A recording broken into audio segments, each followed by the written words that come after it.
Audiolivro, o manuscrito original. As Leis do Triunfo. Autor, Napoleon Hill. Lição 1. O Mastermind. Você pode fazer-se acreditar que pode. Este é um curso sobre os fundamentos do sucesso. Sucesso é, em grande parte, uma questão de se ajustar aos sempre variáveis ambientes da vida em um espírito de harmonia e equilíbrio. A harmonia baseia-se no entendimento das forças que constituem o ambiente, portanto, este curso é, na realidade, um plano que pode ser seguido diretamente até o sucesso, pois ajuda o aluno a interpretar, entender e tirar o máximo proveito das forças vitais do ambiente. Antes de começar a ler as lições da Lei do Sucesso, você precisa conhecer um pouco da história do curso. Você tem que saber exatamente o que o curso promete àqueles que o seguem e assimilam as leis e princípios sobre os quais se baseia. Você deve saber quais as limitações e quais as possibilidades deste curso como um auxílio em sua luta por um lugar no mundo. Do ponto de vista de entretenimento, o curso A Lei do Sucesso ficaria muito aquém da maioria das publicações de variedades que se encontra nas bancas de revista. O curso foi criado para pessoas sérias, que dedicam pelo menos uma parte do tempo ao objetivo de ser bem-sucedidas na vida. O autor do curso A Lei do Sucesso não pretende competir com o material escrito com o puro objetivo de entreter.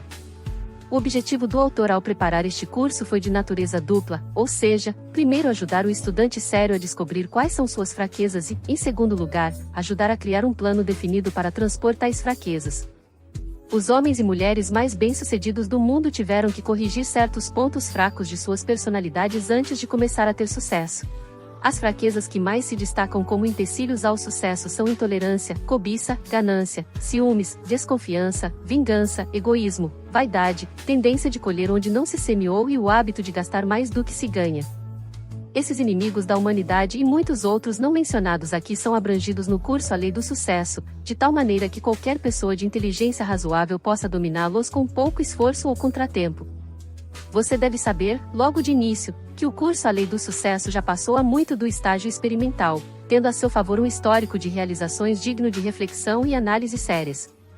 Você deve saber também que o curso A Lei do Sucesso foi examinado e aprovado por algumas das mentes mais práticas de sua geração. O curso A Lei do Sucesso foi primeiramente utilizado como palestra apresentada pelo autor em praticamente todas as cidades e muitas pequenas localidades dos Estados Unidos por um período de mais de 7 anos. Talvez você tenha sido uma das centenas de milhares de pessoas que ouviu a palestra. Durante as palestras, o autor colocou assistentes junto ao público com o objetivo de interpretar as reações dos ouvintes e com isso descobriu exatamente qual o efeito causado nas pessoas. Como resultado desse estudo e análise, foram feitas muitas mudanças. A primeira grande vitória da filosofia da Lei do Sucesso ocorreu ao ser utilizada pelo autor como base de um curso de treinamento de um exército de vendas de 3.000 homens e mulheres. A maioria não tinha qualquer experiência anterior em vendas. O treinamento lhes permitiu ganhar mais de $1 milhão e pagar ao autor $30.000 por seus serviços, cobrindo um período de aproximadamente 6 meses. Inúmeros indivíduos e pequenos grupos de vendedores tiveram sucesso com a ajuda deste curso, e os benefícios dele provenientes foram decisivos. A filosofia da Lei do Sucesso foi levada ao conhecimento de Don Ring Meleg, então editor do Daily News de Canton, Ohio, que formou uma parceria com o autor do curso e estava se preparando para pedir demissão do jornal e assumir a administração dos negócios do autor quando foi assassinado em 16 de julho de 1926. Antes disso, Meleg fizera tratativas com o juiz Albert Gowrie, presidente do conselho da United States Steel Corporation, para a apresentação do curso A Lei do Sucesso a todos os empregados da empresa, ao custo total de aproximadamente $150.000. O projeto foi interrompido pela morte de Gowrie, mas prova que o autor da Lei do Sucesso produziu um plano educacional de natureza duradoura. Gowrie estava plenamente apto a julgar o valor do curso, e o fato de ter analisado a filosofia da Lei do Sucesso e estar disposto a investir a vultosa quantia de $150.000 é prova da solidez de tudo o que é dito sobre o curso. Você notará nesta lição introdutória alguns termos técnicos que podem não lhe parecer claros. Não se aborreça. Não tente entender tais termos na primeira leitura. Eles ficarão claros após a leitura do restante do curso. A lição 1 pretende apenas oferecer um plano de fundo para as outras 15 lições do curso, e você deve lê-la como tal. Você não será examinado na lição 1, mas deve lê-la muitas vezes, pois, a cada leitura, terá um pensamento ou ideia que não teve nas leituras anteriores.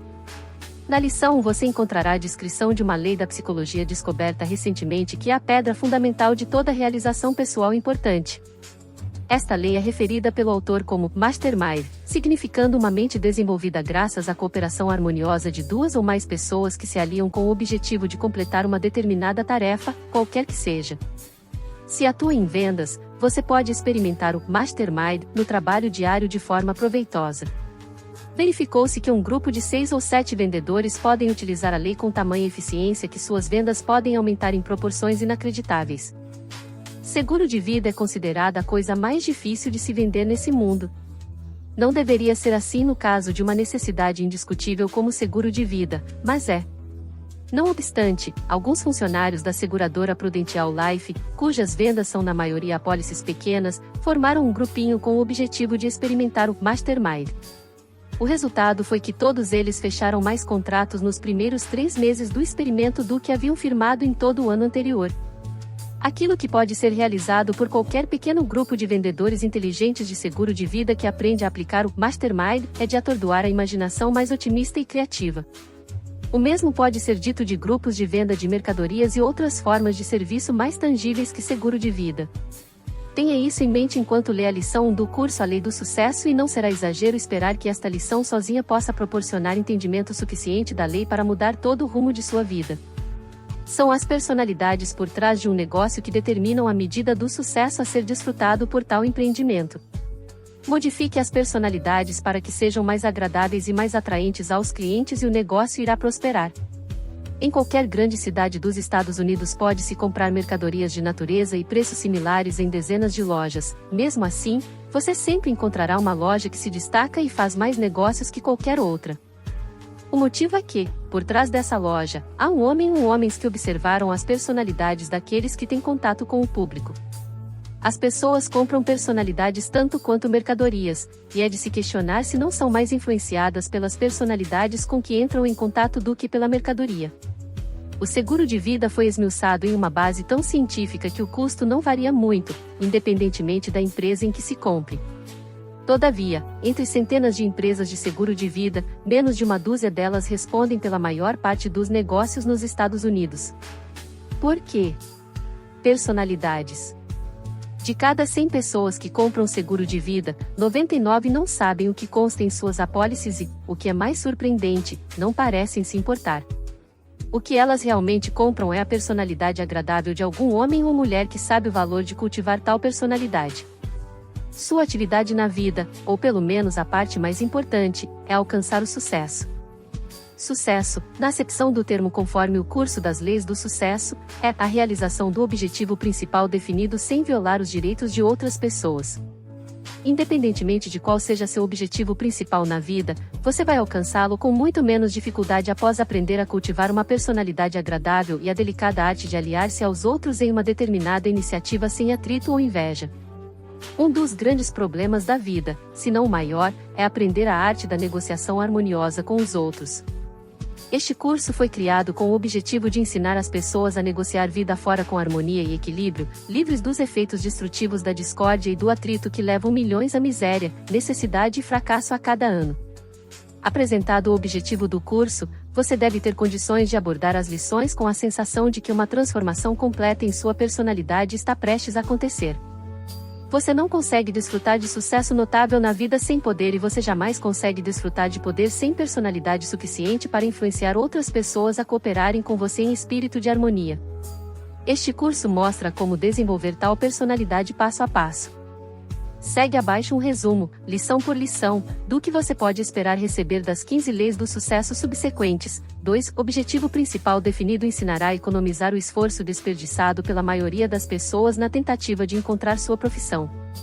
Essa lição mostrará como acabar de vez com a falta de objetivo e se fixar de corpo e alma em um objetivo definido e bem concebido para a vida profissional. 3. Autoconfiança ajudará a dominar os 6 medos básicos com os quais toda pessoa é amaldiçoada: medo da pobreza, medo de problemas de saúde, medo da velhice, medo da crítica, medo da perda do amor de alguém e medo da morte.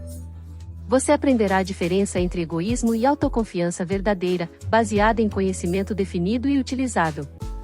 4. O hábito de economizar ensinará a distribuir sua renda sistematicamente, para que um percentual definido seja acumulado de modo constante, cultivando assim uma das mais conhecidas formas de poder pessoal. Ninguém tem sucesso na vida sem economizar dinheiro. Não existe exceção a essa regra, e dela ninguém consegue escapar. 5. Iniciativa e liderança mostrarão como se tornar um líder em vez de um seguidor no seu campo de trabalho. Desenvolverão em você um instinto de liderança que lhe fará gravitar gradualmente para o topo em todas as iniciativas de que participar. 6. Imaginação estimulará sua mente a conceber novas ideias e desenvolver novos planos que ajudarão a atingir o objetivo principal definido. Essa lição ensinará a construir casas novas com pedras velhas, por assim dizer. Mostrará como criar novas ideias a partir de velhos conceitos bem conhecidos e como colocar velhas ideias em novos usos. Essa lição, por si só, equivale a um curso prático de vendas e com certeza se revelará uma verdadeira mina de ouro do conhecimento para a pessoa séria. 7. Entusiasmo permitirá saturar todos aqueles com quem você entrar em contato de interesse por você e suas ideias. Entusiasmo é a base de uma personalidade agradável, e você deve ter tal personalidade a fim de influenciar os outros a cooperarem com você. 8. Autocontrole é a roda de balanço com que você controla seu entusiasmo e o direciona para onde deseja. Essa lição lhe ensinará de maneira muito prática como se tornar o mestre de seu destino, o capitão de sua alma. 9. O hábito de fazer mais do que é pago para fazer é uma das lições mais importantes do curso A Lei do Sucesso. Ensinará a tirar vantagem da lei de retornos crescentes, que acabará por assegurar um retorno de dinheiro proporcionalmente muito maior do que o serviço prestado. Ninguém se torna um líder de verdade em qualquer setor sem praticar o hábito de fazer mais e melhor do que é pago para fazer.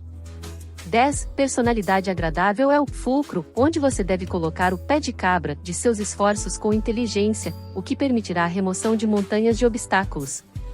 Essa lição sozinha formou dezenas de mestres em vendas e desenvolveu líderes da noite para o dia. Também ensinará a transformar sua personalidade para que você se adapte a qualquer ambiente ou a qualquer outra personalidade de tal maneira que possa facilmente exercer o domínio. 11. Pensamento preciso é uma das importantes pedras fundamentais de todo sucesso duradouro. Essa lição ensina a separar fatos de mera informação. Ensina a organizar fatos conhecidos em duas classes, importante e não importante. Ensina a determinar o que é um fato importante. Ensina a criar planos de trabalho definidos em qualquer profissão a partir de fatos.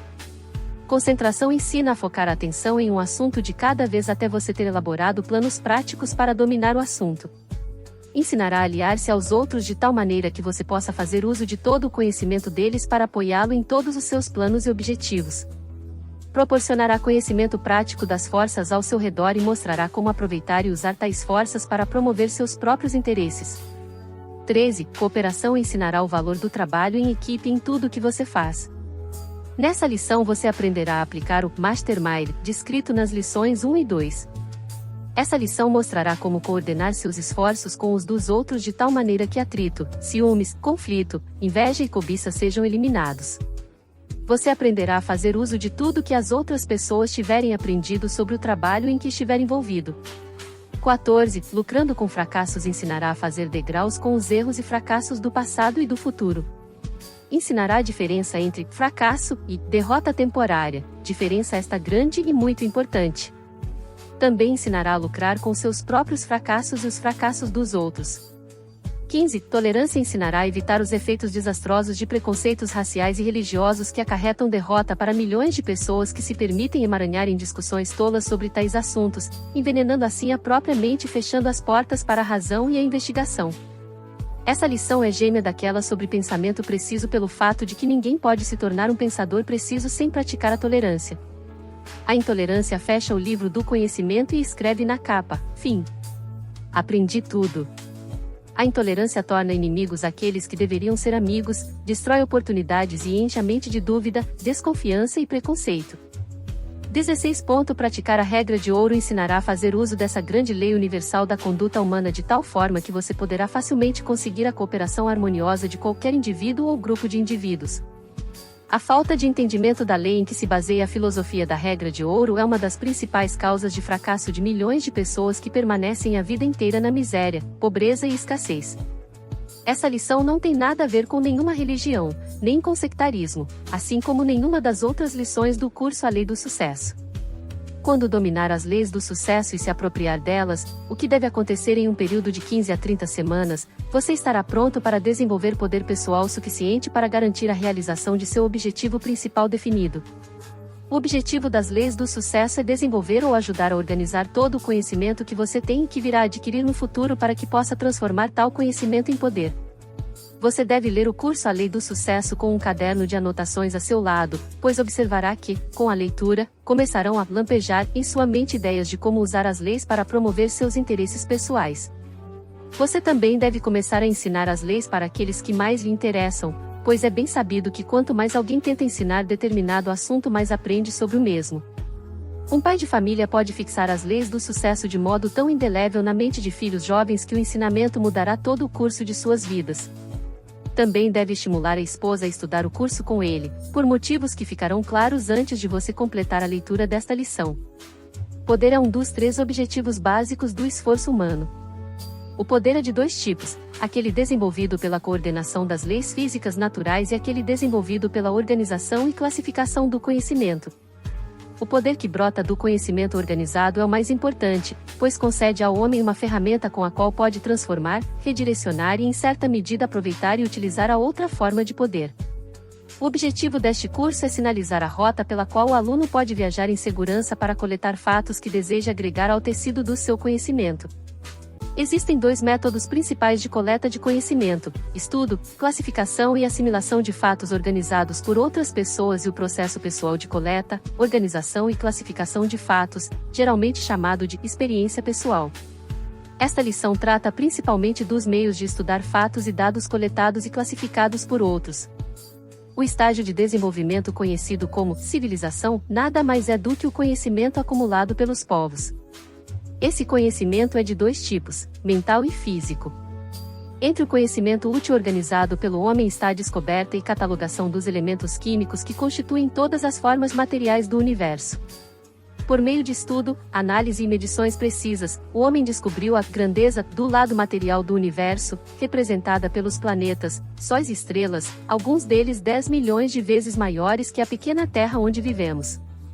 Por outro lado, o homem descobriu a pequenez das formas físicas que constituem o universo pela redução dos elementos químicos em moléculas, átomos e, finalmente, a menor partícula, o elétron.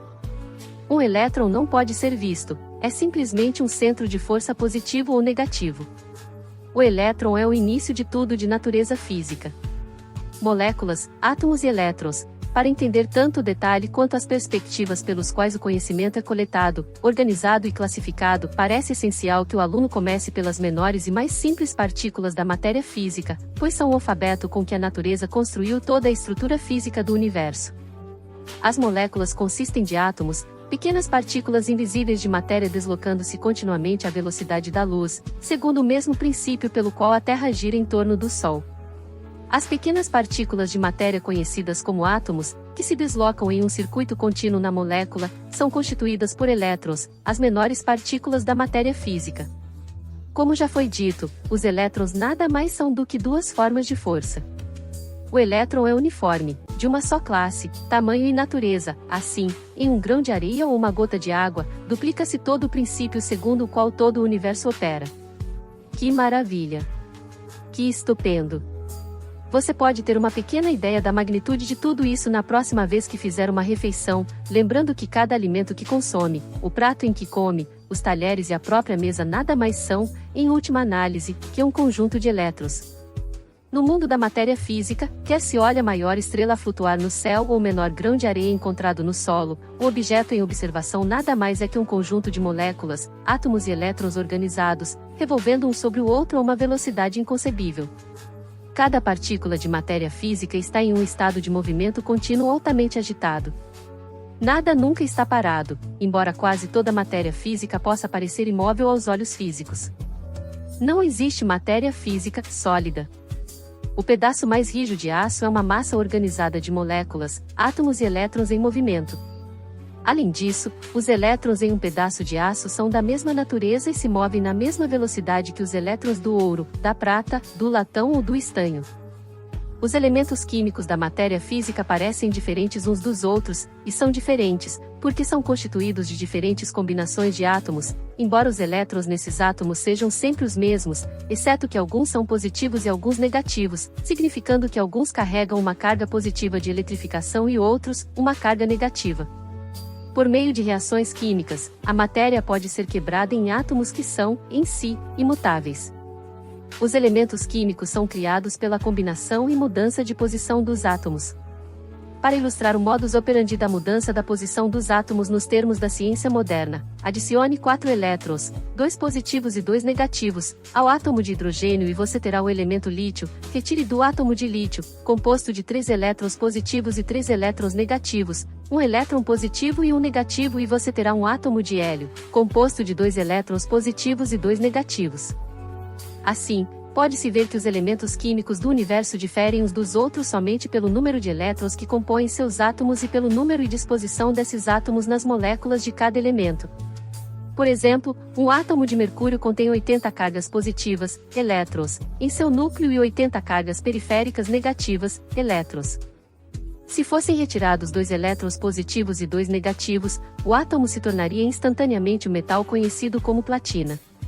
Se fossem retirados um elétron negativo e um positivo, o átomo então manteria 79 cargas positivas no núcleo e 79 elétrons negativos periféricos, tornando-se ouro. A fórmula pela qual essas mudanças podem ser produzidas tem sido objeto de pesquisa diligente dos alquimistas de todas as eras e dos químicos modernos de hoje. É fato conhecido de todo químico que literalmente dezenas de milhares de substâncias sintéticas podem ser compostas com apenas 4 tipos de átomos: hidrogênio, oxigênio, nitrogênio e carbono. Diferenças no número de elétrons dos átomos conferem a eles diferenças químicas, qualitativas, embora todos os átomos de qualquer elemento sejam quimicamente iguais. Diferenças no número e no arranjo espacial desses átomos, em grupos de moléculas, constituem diferenças tanto físicas quanto químicas nas substâncias, ou seja, compostos.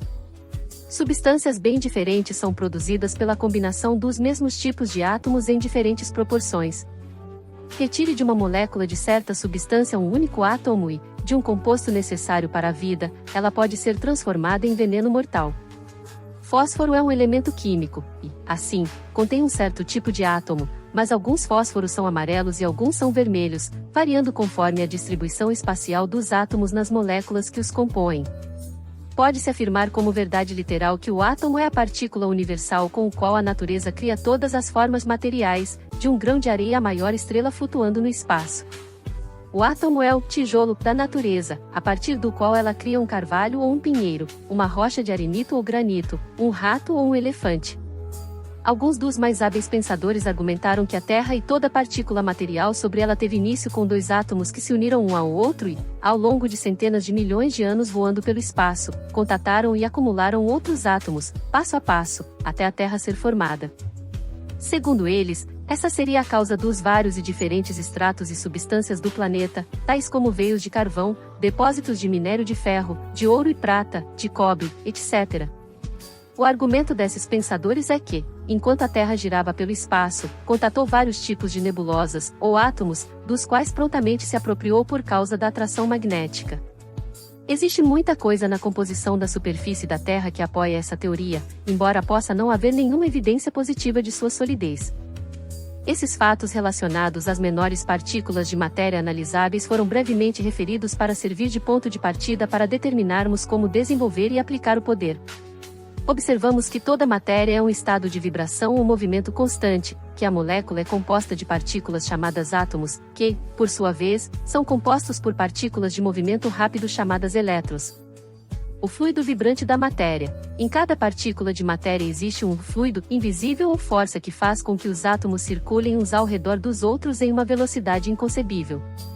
Este fluido é uma forma de energia que nunca foi analisada. Até agora tem intrigado toda a comunidade científica. Muitos cientistas acreditam tratar-se da mesma energia que chamamos de eletricidade. Outros preferem chamá-la de vibração. Alguns investigadores acreditam que a taxa de velocidade com que essa força, chame-a como preferir, se move determina, em grande medida, a natureza exterior visível dos objetos físicos do universo. Uma taxa de vibração dessa energia fluida causa o que é conhecido como som. O ouvido humano pode detectar somente o som produzido de 20 a cerca de 20.000 ciclos por segundo.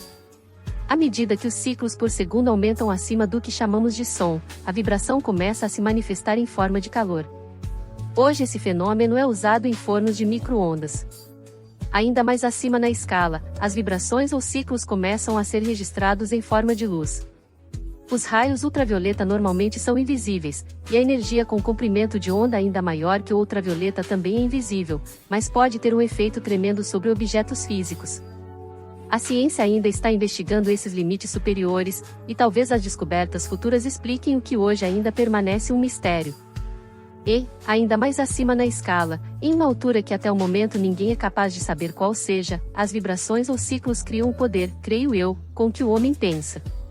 O autor acredita que a porção fluida de toda a vibração, de onde brotam todas as formas conhecidas de energia, é universal na natureza, que a porção fluida do som é igual à porção fluida da luz, sendo a diferença de efeito entre som e luz somente a diferença na taxa de vibração.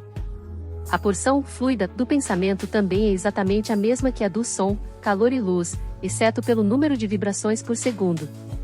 Assim como existe uma única forma de matéria física que compõe a Terra e todos os outros planetas, sóis e estrelas, os elétrons, existe uma única forma da energia fluida que faz com que toda a matéria permaneça em estado constante de movimento rápido. Ar e éter, o vasto espaço entre os sóis, luas, estrelas e outros planetas do universo é preenchido por uma forma de energia conhecida como éter. O autor acredita que a energia fluida que mantém todas as partículas de matéria em movimento seja igual à do fluido universal conhecido como éter, que preenche todo o espaço no universo. Dentro de uma certa distância da superfície da Terra, estimada por alguns em cerca de 80 km, existe o que chamamos de ar, substância gasosa composta por oxigênio e nitrogênio. O ar é um condutor de vibrações do som, mas não é condutor da luz e das vibrações mais altas, que são carregadas pelo éter. O éter é um condutor de todas as vibrações, do som ao pensamento. O ar é uma substância localizada que desempenha basicamente a função de suprir todos os animais e plantas com oxigênio e nitrogênio, sem os quais ambos não poderiam existir. O nitrogênio é uma das principais necessidades da vida vegetal, e o oxigênio é um dos pilares da vida animal. Perto do cume de montanhas muito altas, o ar se torna muito rarefeito porque contém pouco nitrogênio, e por esse motivo não existe vida vegetal nesses locais. Por outro lado, o ar leve encontrado em grandes altitudes consiste amplamente de oxigênio, razão pela qual pacientes tuberculosos são enviados para locais altos. Mesmo esta breve explicação sobre moléculas, átomos, elétrons, ar, éter e similares pode ser uma leitura pesada para o aluno, mas, como se verá em breve, essa introdução desempenha papel essencial na base desta lição. Não desanime se essa descrição não parece ter nenhum dos efeitos emocionantes de um conto de ficção moderno. Você está seriamente empenhado em descobrir quais são suas competências e como organizá-las e aplicá-las. Para completar essa descoberta com sucesso, você deve combinar determinação, persistência e um desejo bem definido de coletar e organizar conhecimento. Alexander Graham Bell, inventor do telefone e autoridade no tema das vibrações, é aqui citado em apoio às teorias do autor referentes ao assunto. Suponha que você tenha o poder de fazer uma barra de ferro vibrar em qualquer frequência desejada em uma sala escura. De início, ao vibrar lentamente, o movimento será indicado apenas por um sentido, o tato. Tão logo as vibrações aumentem, um som baixo emanará da barra e apelará a dois sentidos. A cerca de 32.000 vibrações por segundo, o som será alto e claro, mas, a 40.000 vibrações, não será perceptível, e os movimentos da barra não serão percebidos pelo toque.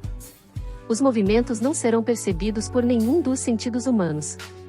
Desse ponto até aproximadamente 1,5 milhão de vibrações por segundo, não temos nenhum sentido que consiga apreciar qualquer efeito das vibrações.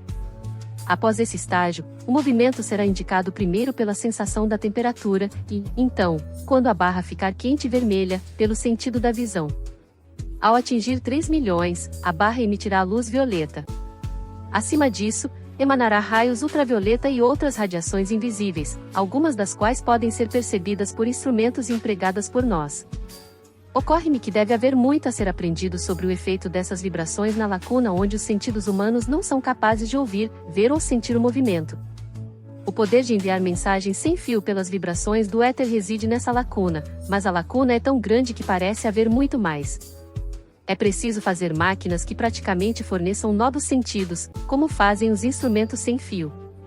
Ao pensar na grande lacuna, não será possível dizer que existam muitas formas de vibração que possam nos dar um resultado tão maravilhoso, ou mais maravilhoso até, do que as ondas sem fio.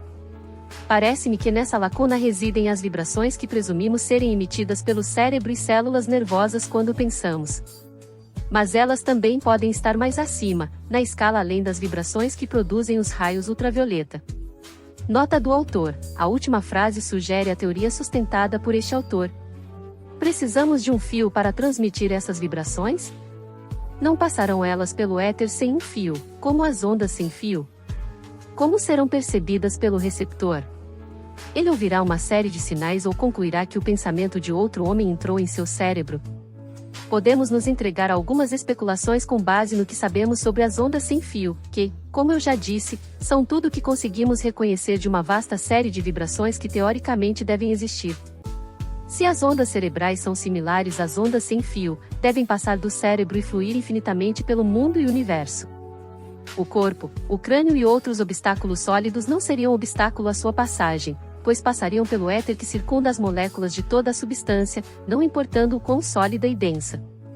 Seria de se perguntar se não haveria interferência e confusão constante se os pensamentos de outras pessoas estivessem flutuando por nosso cérebro e criando nele pensamentos que não se originaram em nós? Como saber se os pensamentos de outras pessoas não estão interferindo nos seus nesse momento? Notei um bom número de fenômenos de distúrbios mentais que não consegui explicar. Por exemplo, a inspiração ou desânimo que um orador sente quando se dirige à plateia. Experimentei isso muitas vezes na minha vida e nunca fui capaz de definir a causa física exata. Muitas descobertas científicas recentes, em minha opinião, apontam para um dia não muito distante em que os homens lerão os pensamentos uns dos outros, em que os pensamentos serão transmitidos diretamente de cérebro para cérebro sem intervenção da fala, escrita ou qualquer outro método de comunicação conhecido hoje. Não é insensato esperar pelo tempo em que veremos sem olhos, ouviremos sem ouvidos e falaremos sem língua.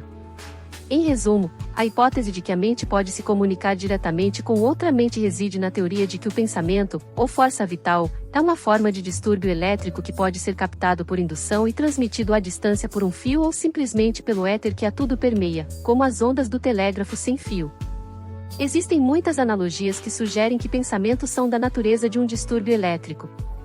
Um nervo, que é da mesma substância que o cérebro, é um excelente condutor de corrente elétrica. Quando passamos uma corrente elétrica através dos nervos de um homem morto, ficamos chocados e maravilhados ao ver o corpo sentar e se mover. Os nervos eletrificados produzem contração muscular como em vida. Os nervos parecem agir sobre os músculos de modo muito semelhante à corrente elétrica sobre um eletroímã. A corrente magnetiza a barra de ferro colocada em um ângulo reto em relação ao ímã, e os nervos produzem, em função da corrente intangível de força vital que flutua através deles, a contração das fibras musculares arranjadas em ângulo reto com eles. Seria possível citar muitos motivos pelos quais o pensamento e a força vital podem ser considerados da mesma natureza que a eletricidade. A corrente elétrica é considerada um movimento de onda do éter, a substância hipotética que preenche todo o espaço e permeia todas as substâncias. Acreditamos que deva haver éter, pois sem ele a corrente elétrica não poderia passar por um vácuo, nem a luz solar pelo espaço. É razoável acreditar que somente um movimento de onda de característica semelhante possa produzir os fenômenos do pensamento e da força vital. Podemos presumir que as células do cérebro agem como baterias e que a corrente produzida flui pelos nervos. Mas e acaba aí? Não passará para fora do corpo em ondas que fluem pelo mundo, imperceptíveis aos nossos sentidos, assim como as ondas sem fio passavam despercebidas antes de Hertz e outros descobrirem sua existência? Cada mente é uma estação transmissora e receptora. O autor provou muitas vezes, pelo menos para si mesmo, que o cérebro humano é tanto uma estação transmissora quanto receptora de vibrações na frequência de pensamentos. Se esta teoria for constatada como fato e métodos de controle razoáveis forem estabelecidos, imagine o papel que terá na coleta, classificação e organização do conhecimento. A possibilidade de tal realidade atordou a mente humana. Thomas Paine foi uma das grandes mentes do período revolucionário norte-americano. A ele, talvez mais do que a qualquer outra pessoa, devemos tanto o início quanto o final feliz da Revolução, pois foi sua mente sagaz que ajudou a redigir a Declaração da Independência bem como a persuadir os signatários a traduzir o documento em termos de realidade. Ao falar da fonte de seu grande conhecimento, Paine descreveu da seguinte forma: qualquer pessoa que tenha feito observações sobre o progresso da mente humana observando a sua própria não pode deixar de ter observado que existem duas classes distintas do que chamamos de pensamentos: aqueles que produzimos em nós mesmos pela reflexão e ato de pensar e aqueles que penetram em nossa mente por conta própria. Tenho por regra tratar esses visitantes voluntários com civilidade, tomando o cuidado de examinar, tanto quanto possa, se vale a pena entretê-los, e é deles que adquiri quase todo o conhecimento que possuo. Quanto à instrução que qualquer pessoa obtém com a educação escolar, esta serve somente como um pequeno capital para colocar o indivíduo no caminho de começar a aprender por si mais adiante. Toda pessoa instruída torna-se por fim sua própria professora, pois que princípios não podem ser gravados na memória, seu local de residência mental é o entendimento, e nunca são tão duradouros como quando começam por concepção. Nas palavras acima, Paine, o grande patriota e filósofo norte-americano, descreveu uma experiência que vez ou outra é a experiência de todos. Quem seria tão desafortunado a ponto de não ter obtido evidência positiva de que pensamentos e até mesmo ideias completas brotam na mente oriundas de fontes externas? Que meio de transmissão existe para esses visitantes com exceção do éter? O éter preenche o espaço ilimitado do universo. É o meio de transmissão de todas as formas de vibração, como som, luz e calor. Por que não há de ser também o meio de transmissão da vibração do pensamento? Toda mente ou cérebro está diretamente conectado a outro cérebro pelo éter. Todo pensamento liberado por qualquer cérebro pode ser instantaneamente captado e interpretado por outros cérebros que estejam em sintonia com o cérebro transmissor. O autor tem tanta certeza deste fato tanto quanto de que a fórmula química H2O produzirá água. Imagine, se puder, que papel esse princípio desempenha em cada aspecto da vida. A probabilidade de o éter ser um transmissor de pensamento de uma mente para outra sequer é a sua função mais assombrosa. O autor acredita que toda vibração de pensamento liberada por qualquer cérebro é captada pelo éter e mantida em movimento, em ondas sinuosas de comprimento correspondente à intensidade da energia usada na liberação, que tais vibrações permanecem em movimento para sempre e que são uma das duas fontes das quais emanam os pensamentos que pipocam numa mente, sendo a outra o contato direto e imediato via éter com o cérebro que libera a vibração do pensamento. Assim, caso essa teoria seja um fato, o espaço ilimitado de todo o universo é e continuará sendo literalmente uma biblioteca mental onde todos os pensamentos liberados pela humanidade podem ser encontrados. O autor está lançando aqui a base para uma das mais importantes hipóteses citadas na lição sobre autoconfiança, um fato que o aluno deve ter em mente ao abordar tal lição. Trata-se de uma lição sobre conhecimento organizado. A maior parte do conhecimento útil herdado pela raça humana foi preservada e devidamente registrada na Bíblia da Natureza. Voltando às páginas desta Bíblia inalterável, o homem leu a história da formidável luta a partir da qual a civilização atual desenvolveu-se. As páginas desta Bíblia são feitas dos elementos químicos que compõem a Terra e os outros planetas e do éter que preenche todo o espaço. Voltando às páginas escritas em pedra e soterradas próximo à superfície da Terra, o homem descobriu ossos, esqueletos, pegadas e outras evidências inequívocas da história da vida animal no planeta, plantadas pelas mãos da Mãe Natureza ao longo de incríveis períodos de tempo para servir de esclarecimento e orientação. A evidência é clara e inequívoca. As grandes páginas de pedra da Bíblia da Natureza descobertas na Terra e as páginas infinitas da Bíblia representada pelo éter onde todos os pensamentos humanos passados foram registrados constituem uma autêntica fonte de comunicação entre o Criador e o homem.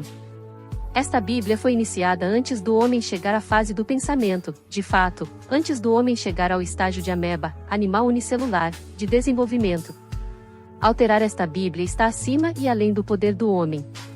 Além disso, ela conta a história não em línguas mortas ou hieróglifos de raças semi-selvagens, mas na língua universal que todos que têm olhos podem ler. A Bíblia da Natureza, de onde extraímos todo o conhecimento que vale a pena saber, não pode ser alterada ou adulterada pelo homem. A mais maravilhosa descoberta já feita pelo homem é o princípio recentemente descoberto do rádio, que opera com o auxílio do éter, uma parte importante da Bíblia da Natureza.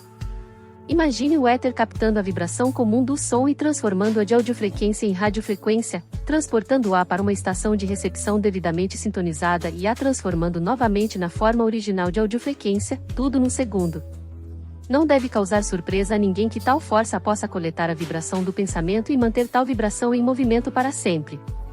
O conhecido e estabelecido fato da transmissão instantânea do som pelo éter, usando-se equipamentos modernos de rádio, desloca do possível para o provável a teoria da transmissão da vibração do pensamento de mente para mente.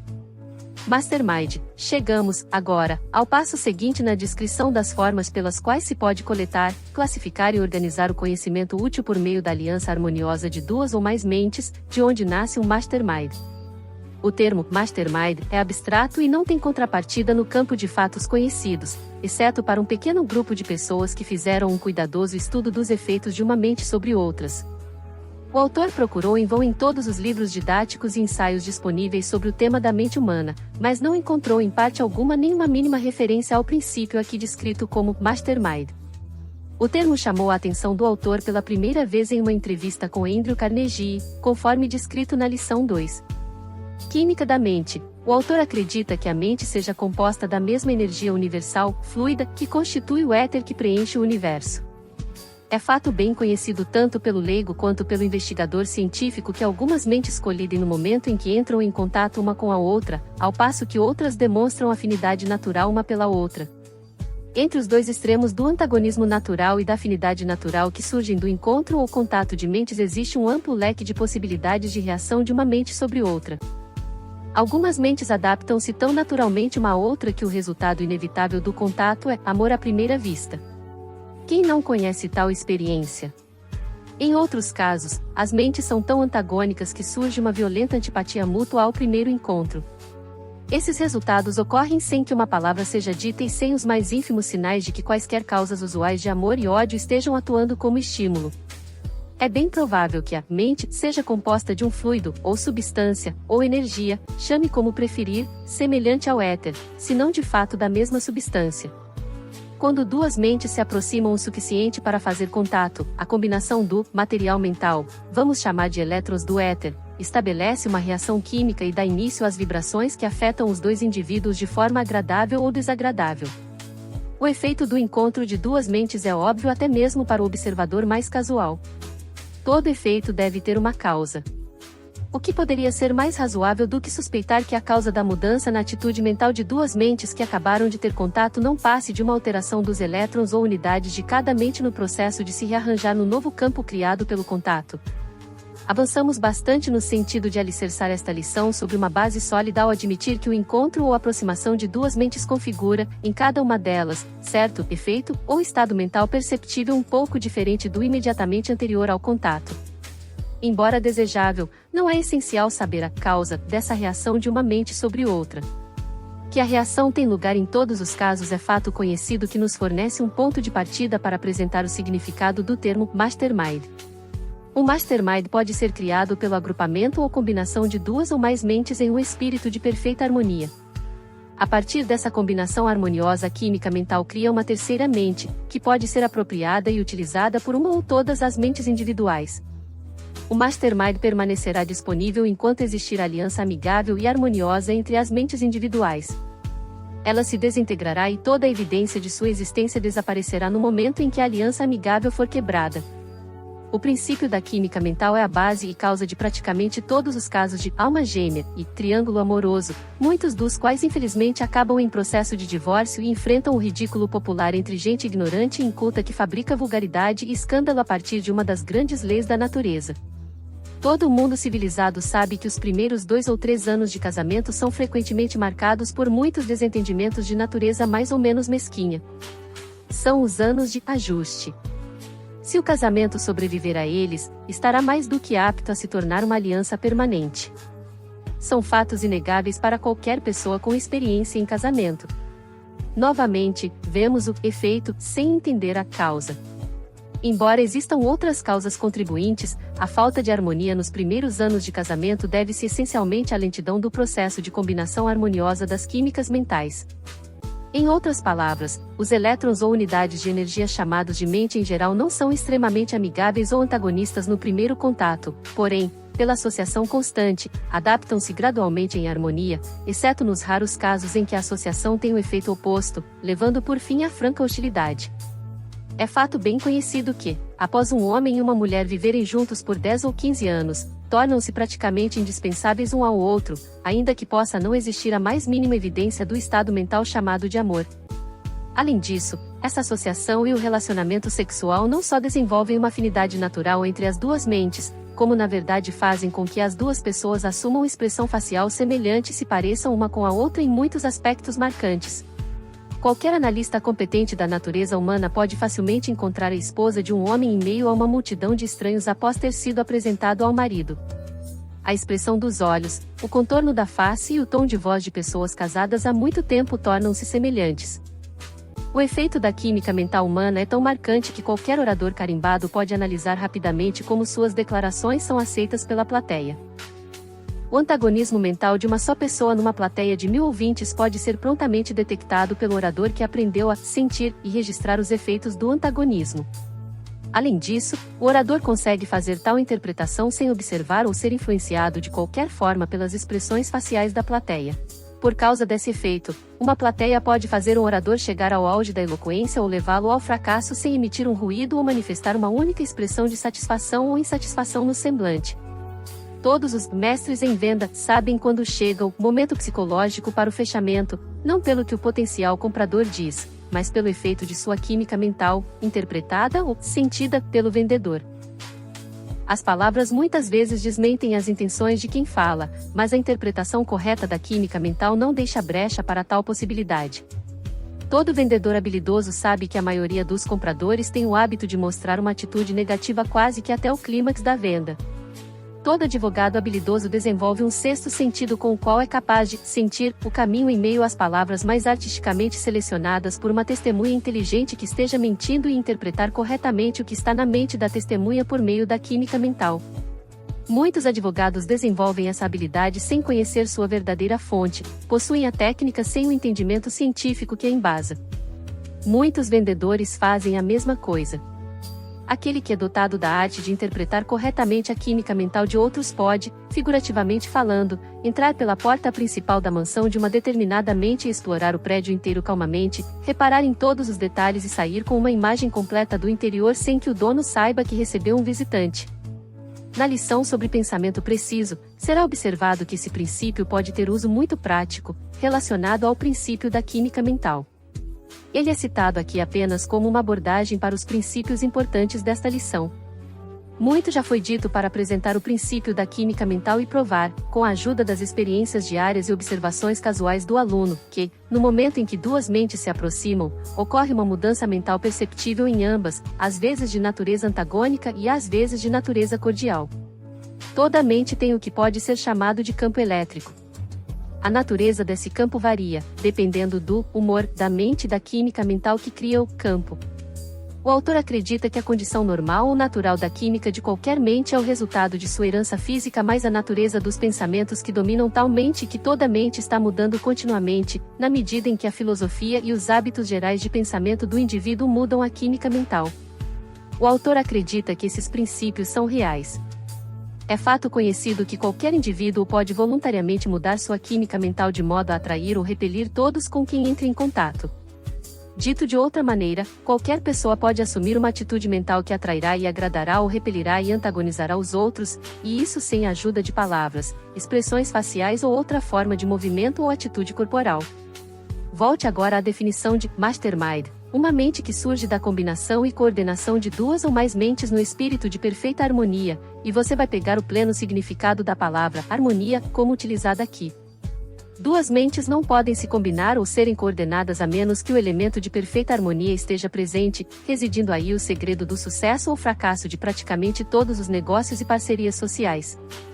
Todo gerente de vendas, todo comandante militar e todo líder em qualquer setor entendem a necessidade de um esprit de corps, um espírito de entendimento comum e cooperação, para alcançar o sucesso. Esse espírito de harmonia e objetivo de grupo é obtido pela disciplina, voluntária ou forçada, de tal natureza que a mente do indivíduo se funde em um mastermind, o que significa que a química das mentes individuais é modificada de tal maneira que essas mentes se fundem e funcionam como uma. Os métodos pelos quais esse processo de combinação ocorre são tão numerosos quanto os indivíduos engajados nas várias formas de liderança. Todo líder tem seu próprio método de coordenação da mente dos seguidores. Um usará a força. Outro usará a persuasão. Um jogará com o medo de punições, enquanto o outro jogará com recompensas a fim de abrandar as mentes individuais de um determinado grupo de pessoas para que possam ser combinadas em uma mente de grupo. O aluno não terá que pesquisar muito profundamente a história das vendas, da política, dos negócios ou das finanças para descobrir a técnica empregada pelos líderes desses campos no processo de combinar as mentes dos indivíduos em uma mente de grupo. Os grandes líderes mundiais, entretanto, foram providos pela natureza com uma composição química mental favorável, que age como um núcleo de atração para outras mentes.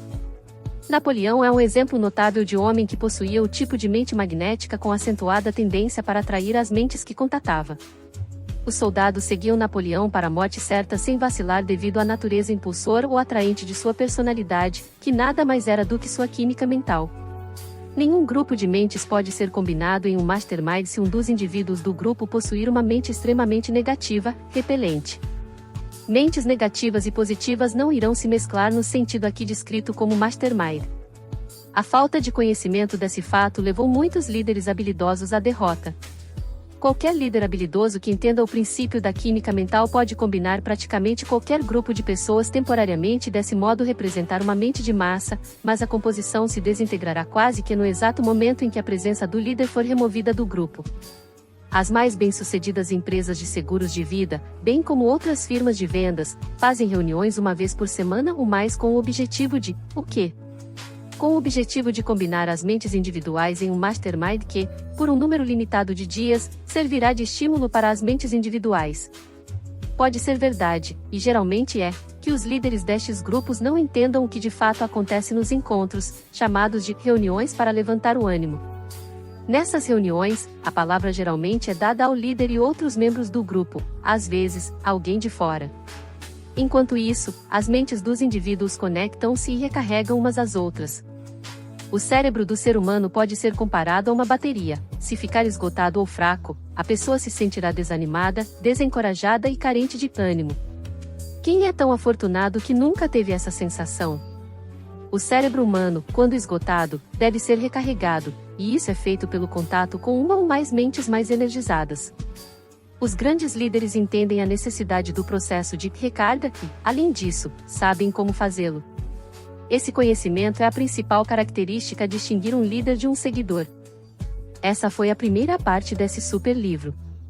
Não esqueça de se inscrever e ativar o sininho para receber as notificações dos novos vídeos. E, se você já é inscrito neste canal, faça parte também do nosso novo canal, @Cortes da Escritora Mística. Te vejo em breve.